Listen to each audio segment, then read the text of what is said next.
Ассалаумағалейкум достар, вкладка Edit'ке де келіп жеттік. Монтажерлар осы вкладка Edit бетінде көп уақытын өткізеді десем қателеспейтін шығармын, өйткені осы жерде монтажалады, дыбысын қояды, басқа да істейтін жасайтын жұмыстар осы бетте міне жасалады. Достар, естеріңізде болса, өткен сабақта мен видеоны лақтырудың тағы да басқа түрлері бар деп айтқанмын. Мынау біздің медиа пул, папкамызды ашамыз. Міне видео деген папканы былай алып қоя қоямыз. Бірақ бұл жерде папкасымен бірге лақтырмайды. Көрдіңіз бе? Бұрынғы видео менен қазір ғана осы қойған видео екеуі араласып кетті. Бұл біздің жұмысымызға кедергі болады. Қателесіп бастаймыз бұл жерде. Сондықтан да бұл вариантты кері қарай қайтарып, медиа пулға кіріп, New Bin жаңадан папка ашамыз. Папканың ішіне кіріп, содан кейін барып видеомызды мына жерге лақтыратын боламыз. Тағы да бір түрі бар. Мына медиа пулдың ішінде тұрып, міне мышканың оң жағын бассаңыз, импорт медиа. Мысалға мен үшеуін таңдайық. Үшеуін ашты, бірақ папкамен лақтырмайды. Бұл да сондай жаңағыдай мынауменен араласып кетеді. Әрбір видеоны өзінің папкасыменен атын қойып сақтаған дұрыс қой деп ойлаймын. Достар, мынадай сұрақ болуы мүмкін. Медиа менен катты пайдаланбай бірден Edit бетінен бастап кетсек бола ма деген. Олай да болады. Видеоны жаңағыдай көрсеткендей қылып осы жерге қойып, видеоларды міне таймлайнға қойып, осылай бастап кете беруге болады. Видео футаж, басқа да керекті материалдарды DaVinci Resolve программасына кіргізетін боламыз. Медиа пулға келеміз. Медиа пул деген, тағы да бір қайталап өтем. Бұл біздің футаж, видео, звук, фото, басқа да керек монтажға, проектке керек заттарымыз осы жерде тұрады біздің. Енді қазір біздер медиаға кіреміз. Медиаға кіріп, дискіге кірдік. Міне дискіге кіріп, міне өзіміздің папканы түртемізді оң жағын басамыз. Мышканың міне мына кнопканы басамыз міне. Басып біздің папканың ішінде не дайындап қойдық, соның бәрін папкасымен бірге осы программаға кіргізіп тұр. Енді міне Edit бетіне келдік. Міне енді өзіміздің дайындап қойған видеомыз бар. Міне видео 02 деген. Соны алып, оны таймлайнға қоятын боламыз. Өткен сабақта мен сіздерге естеріңізде болса айттым. Мына frame rate, количество кадр деген бар ғой, кадрлар саны. Соны бірлетіп өзгертіп аламыз. Міне біздерде мынау 60 болып тұр. Оны қараймыз да біз 25-ке қойып сақтап аламыз. Міне. Өзгертеміз бе? Я, өзгертеміз. Енді мыналарды алып, жерге қоя қоямыз. Біріншісі міне аэросъемкасы. Енді жұмысты осы Edit бетінде жалғастыратын боламыз. Достар, жұмыс барысында мынадай бір нюанстар болуы мүмкін. Мысалға міне медиа пулға кірдіңіз. Видеоны аяқ астынан есіңізге түсіп кетіп, тағы да бір видео қосатын болдыңыз. Бірақ ол видеоңыз сіздің міне бізде 25 кадр деп тұр ғой.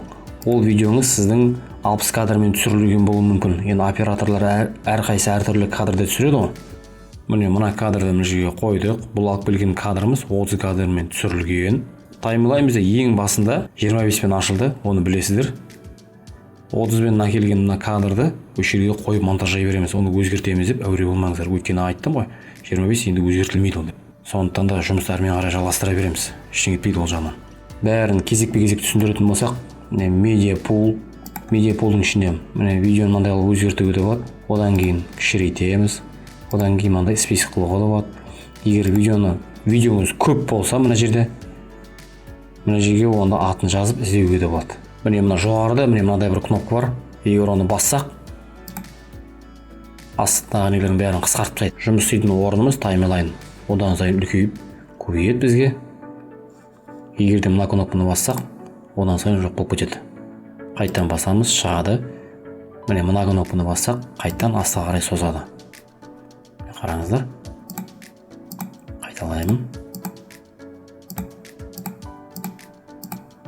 Эффекті деген бізде міне біздің переходтар, аудио переходтар, titles, титрлар біздің, генераторлар, эффектілер тұр. Ол жұмыс барысында сіздерге көрсететін боламын. Индекс біздің осыған дейін біздер не істедік, сол операцияның бәрі міне жазып отырмын. Көрдіңіз бе? Мына бегонокты қараңыз, өзіне секіріп тұр. Біздің не істеген операциямызды осы жерде бәрін жазып алады. Әрмен қарай мына сіздерге ортада тұрған монитор туралы түсіндірейін. Бұл монитор біздің таймлайндағы рабочий столдағы видеоларды мына мониторға шығарып көрсетеді. Бұл инспекторды міне жауып қоямыз. Одан кейін міне осындай бұл өзгереді. Бұны екі монитор қылып шығаруға болады.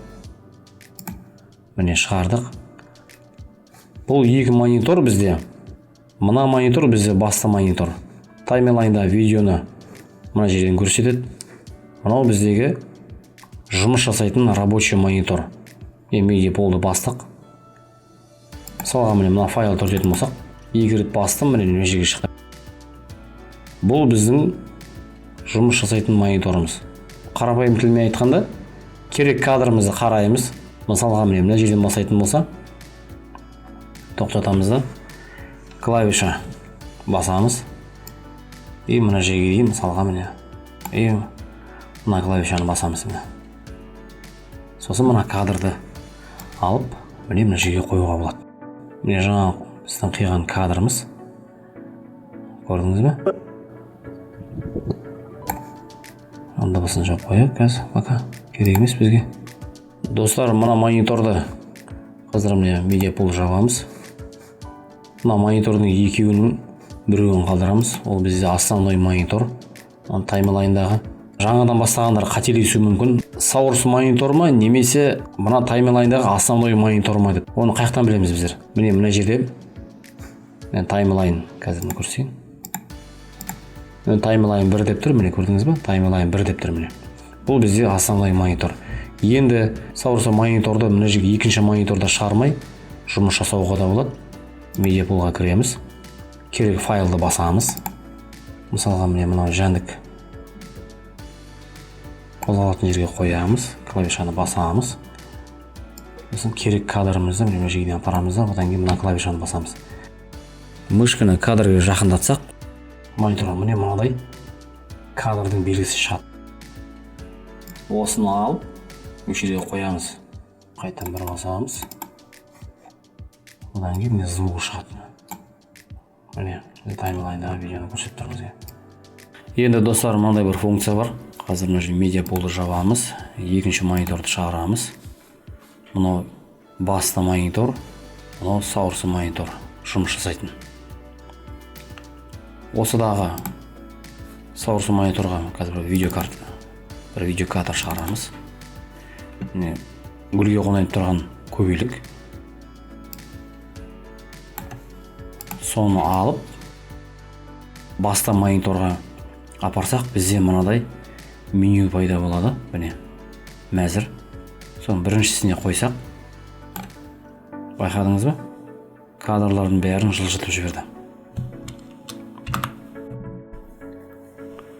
Одан кейінгі тағы да екіншісіне қойсақ, кадрлар қозғалған жоқ, бірақ үстіне қойып жіберді. Міне кадрды аламыз. Үшіншісіне қоямыз. Үшіншісі мына жерге тұрған кадрды өшіріп, үстіне қойды мына кадрды. Байқадыңыздар ма? Негізі мына кадр тұрған еді. Міне қараңыздар. Міне мына кадр. Одан кейінгі қайтадан мына видеоны аламыз. Төртіншісіне қоямыз. Міне. Төртіншісі мына жерде кадрды бәрін толықтай өшіріп, соның орнына келіп түсті міне. Төртіншісі. Ctrl-Z-пен кері қайтарамыз. Одан кейінгі функция. Одан кейін мынау. Ол міне өзіңіз көріп тұрғандай. Міне үстіне келіп қойды. Одан кейін бұл уже соңына қойып жіберді. Ең соңына апарды. Кері қайтарамыз Ctrl-Z-пен. Соңғы функция. Мына кадрды толықтай өшіріп, соны орнына тұратын болады. Қазір қараңыздар міне. Әкелдік. Міне меню пайда болды бізде мәзір. Сосын соңына қоямыз міне. Байқадыңыздар ма? Мына жерде тұрған, міне мынаны кейін қарай қайтарып көрсетейін. Мына кадрды өшіріп жіберді. Міне. Мына жерге келіп өзі орнына тұрды. Не осындай, достар. Достар, осымен сабағымызды аяқтаймыз. Вкладка Edit бетіндегі. Келесіде тағы да жалғастыратын боламыз. Соңына дейін көргендеріңізге рахмет. Сау болыңыздар.